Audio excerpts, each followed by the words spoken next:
भारत से एक बड़ी खौफनाक किस्म की खबर यह आ रही है कि भारत जो है वो अमेरिका का F-35 हिंदुस्तान के कब्जे में आ गया करके आई कि अमेरिका के F-35 को एक बार फिर से भारतीय सीमा में देखा गया। न सिर्फ देखा गया बल्कि इसको लेकर के इंडियन एयरफोर्स की तरफ से जानकारी देते हुए बताया गया कि IACCS के रडार में एक बार फिर से F-35 को कैप्चर किया गया। न सिर्फ कैप्चर किया गया बल्कि इसे आइडेंटिफाई करते हुए इसे सिग्नल्स भी भेजे गए, लेकिन बिना कुछ जवाब दिए इस पर जो खबर अब सामने आ चुकी है वो और ज्यादा सवालिया निशान खड़े कर रही है। ये पहली बार है जब ये सुपर जेट किसी विदेशी जमीन पर इतने दिनों तक खड़ा हो।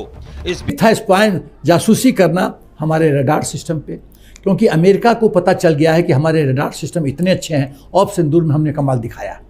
दरअसल किसी भी देश का फाइटर जेट किसी भी देश की आंतरिक सीमा में यूं ही इंटर नहीं कर सकता है बिना किसी पूर्व सूचना के, लेकिन ऐसा दूसरी बार हो रहा है बीते 15 दिनों के अंदर अंदर जब अमेरिका का F-35 भारतीय एयर स्पेस में घुसने की कोशिश किया है और दोनों बार भारत ने इसे ना सिर्फ कैप्चर किया है अपने रडार में बल्कि इसे लॉक भी कर दिया गया था। वो जो F-35B जिसको पद्मनाभ स्वामी का लॉक लगा के और त्रिवेंद्रम में उतार लिया गया था, वो खुल नहीं पाया है। और दोस्तों, इस वक्त इंडिया के बारे अमेरिका में जो फिजा कायम हो रही है वो एक ऐसी फिजा है जिसके बारे में किसी ने सोचा भी नहीं था।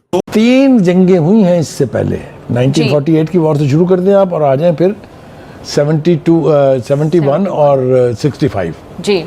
3 जंगों में कभी आपने सुना कि पानी बंद हुआ? अगली बार पाकिस्तानियों ने कुछ करा, कोई आतंकवादी घटना भारत के अंदर करी, चाहे कश्मीर हो कश्मीर के बाहर हो, डजंट मैटर। जय हिंद। तो दोस्तों, आप लोगों ने एक खबर सुनी होगी कि भारत ने अमेरिका के F-35B फाइटर जेट को, जो दुनिया का सबसे घातक फाइटर जेट है, उसे जैम कर दिया था। और अब खबर जो आ रही है उसको सुनने के बाद आपको भी बहुत ही ज्यादा भारत पर गर्व होगा। तो चलिए पहले वीडियो देखते हैं, फिर बात करते हैं इस वीडियो के बारे में। बताइए कि ये अचानक से इमरजेंसी लैंडिंग और ये तमाम बहाने हुआ क्या था, वो क्या करने आया था? सबसे पहले ये स्पाइनेज मिशन पे था, स्पाई मिशन पे था, और ब्रेन था अमेरिका और जो एक्टर था वो था ब्रिटेन। और ये F-35 जो नेवल वर्जन है वो अमेरिका ने ब्रिटेन को दे रखा है। राइट। वो फ्लाइट अपना स्पाई मिशन पे आया। तो कहा जाता है कि F-35 5th generation stealth aircraft है, फाइटर जेट है। मतलब उसको कोई रडार नहीं पकड़ सकता? कोई रडार नहीं पकड़ सकता। अब मैं थोड़ा आगे बढ़ूंगा तो कहूंगा तो न तो स्टील्थ है न वो 5th जनरेशन है। ये खाली अपना माल बेचने का प्रोपेगेंडा है, क्योंकि इंडिया ने पकड़ लिया। हाँ, तो बताता हूँ। तो मेरा पहला प्रश्न है अमेरिका से और ब्रिटेन से कि आप इंडियन एयर स्पेस घुसे, क्या आपने भारत की सरकार को बताया? नहीं। तो इसका मतलब है कि आप कुछ गैर कानूनी काम करने जा रहे थे, स्पाइनेज करने जा रहे थे, इसीलिए आपने बताया नहीं। तो ये सॉवरेंटी इशू है। हिंदुस्तान के सॉवरेंटी को आपने चुनौती दिया, हिंदुस्तान की सुरक्षा पे आपने अटैक किया। ये तो बहुत बड़ा गंभीर चार्ज है।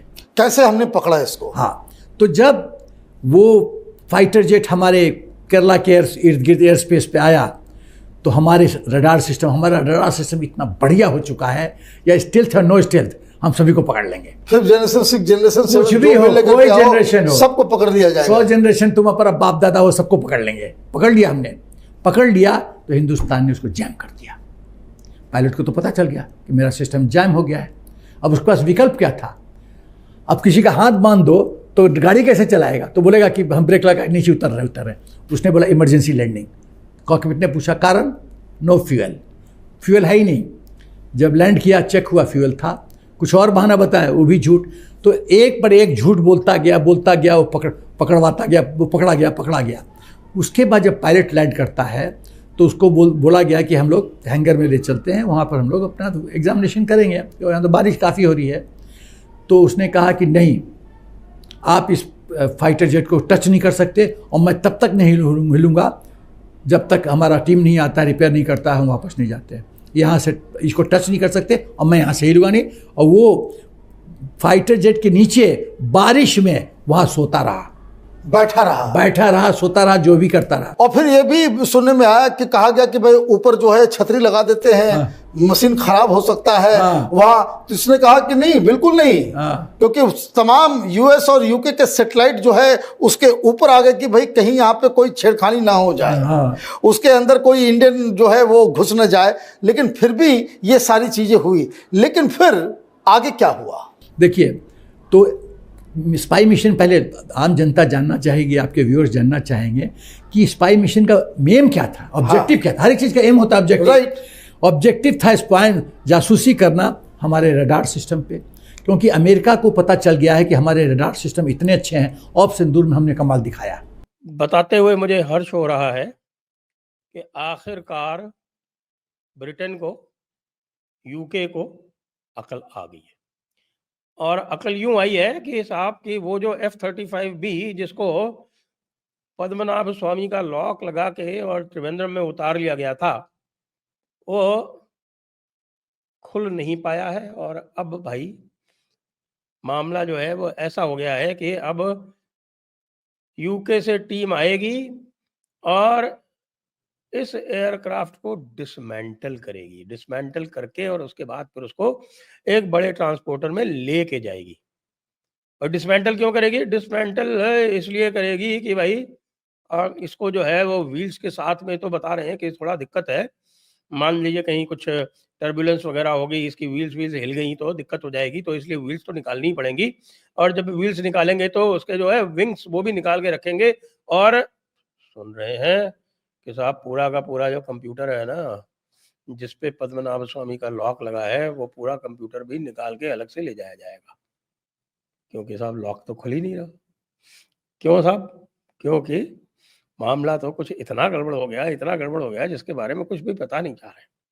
और F-35B कहते हैं साहब capable of short take off and vertical landing. Short take off vertical landing के लिए इसका जो एग्जॉस्ट है वो ऊपर नीचे मूव कर सकता है भाई।